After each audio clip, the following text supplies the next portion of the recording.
سوال رہ گیا یہ جلوس وغیرہ کے بارے میں بتا دیں، کیونکہ جلوس والا بھی جلوس کاٹ دیتا ہے. جلوس تو میرے بھائی اب سب نکال رہے ہیں. پہلے میلاد کے جلوس نکلتے تھے.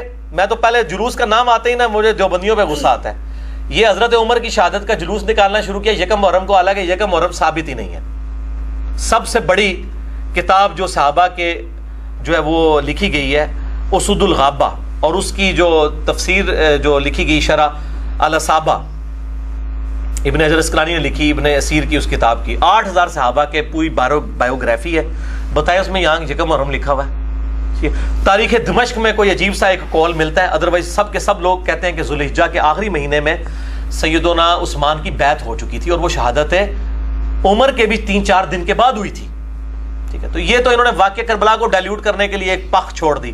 یہ یکم محرم کی جو یہ شہادت ہے یہ 8 سے 100 سال گزرا. مجھے پہلے بتائیں نا کن کتابوں میں اور یہ جلوس نکلتے تھے یکم محرم کے اور یوم شہادت عمر منایا جاتا تھا. یہ اب شروع ہے، سپاہی صحابہ نے شروع کیا ہے. میں یہ پوچھتا ہوں پھر لعنت ہے ایسے لوگوں پر جو حضرت عمر کی شہادت پہ تو جلوس نکالیں اور 12 ربیع الاول کا جلوس کو بدعت کہنا شروع کر دیں. ہم تو دونوں کو ہی بدعت سمجھتے ہیں.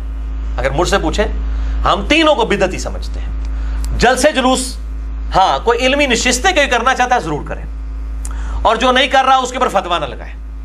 کرنا چاہتا ہے ضرور کریں، کوئی ایسا معاملہ نہیں ہے، کریں، لیکن اس کے اندر کوئی قرآن و سنت کی بات ہو رہی ہو اور اس کے ساتھ معاملات نہ ہو اس طرح کے کہ جس میں دین سے ہٹ کے کوئی چیز ہو. باقی یہ جو اہل تشیع میں بدعتیں ہیں، یہ جھولے نکالنا، ذوالجناح اور یہ جناب پنجا اور یہ ڈولیاں اور عجیب و غریب قسم کی خرافات جو آئی ہوئی ہیں، ماتم وغیرہ بھی ہے جی، ماتم، کوئلوں پر ماتم، نعوذ باللہ من ذالک.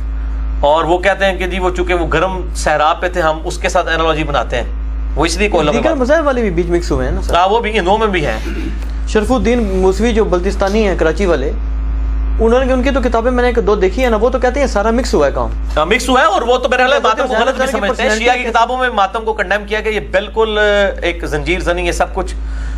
اگر یہ کہتے ہیں کہ ہم ان کی یاد تازہ کر رہے ہیں محبت میں کہ جی ان کو زخم لگائے تھے تو ہم اپنے آپ کو بھی زخم لگائیں، تو میرے بھائی ان کے باقی زخم تو مجھے کنفرم نہیں ہے کہ کدھر لگا تھا. ایک والا مجھے کنفرم ہے جو بخاری میں موجود ہے، وہ یہ والا زخم ہے. اگر آپ نے کوئی محبت کا اس طرح اظہار کرنا ہے پھر اس طریقے سے کرنا شروع کریں، نعوذ باللہ من ذالک. اور یہ بالکل بدنامی ہوئی ہے.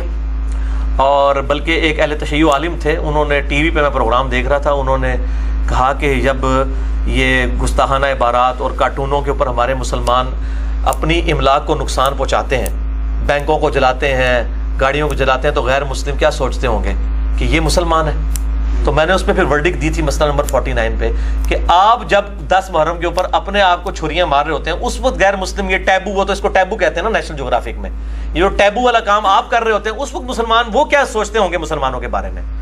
بہرحال ماتم یہ ساری چیزیں ہم ان کو بدعت سمجھتے ہیں، اس کے ایسے کوئی کفر اسلام کا فیصلہ نہیں ہو جاتا. اور باقی جو شیعہ نے کلمے کے اندر جو چیزیں داخل کی ہوئی ہیں، کفر اسلام کا مسئلہ نہیں. کفر اسلام کا تب مسئلہ ہوگا جب وہ علی رسول اللہ کہتے ہیں. وہ تو کہتے ہی محمد اور آل محمد ہے. علی ولی اللہ کہتے ہیں تو آپ زیادہ تر سے بدعت کہہ دیتے ہیں. وہ تو ہمارے بریلوی حضرات نے میزان کے ساتھ درود شریف شامل کیا ہے، تو درود کو تو کوئی کفر نہیں کہہ سکتا. یہ تعریف البتہ جن لوگوں نے کلمے میں تعریف کی ہے وہ ہم بتا دیتے ہیں، وہ آپ کے جو ہے نا وہ چچا زاد ہیں بریلوی اور دیوبندی. کسی نے اشرف علی رسول اللہ پڑھوایا، کسی نے چشتی رسول اللہ، تو شیعہ نے تو اس طرح کا کوئی کلمہ نہیں پڑھوایا ہوا. ٹھیک ہے نا. یہ جو ہے آپ علی ولی اللہ، ابو بکر ولی اللہ کوئی کہتا ہے اور اس کو ایڈ کر لیتا ہے، کلمے کے ساتھ ایڈ کرتا ہے، تو آپ زیادہ سے زیادہ اس کو کہہ سکتے ہیں کہ یہ بدعت. تو یہ جو ارتداد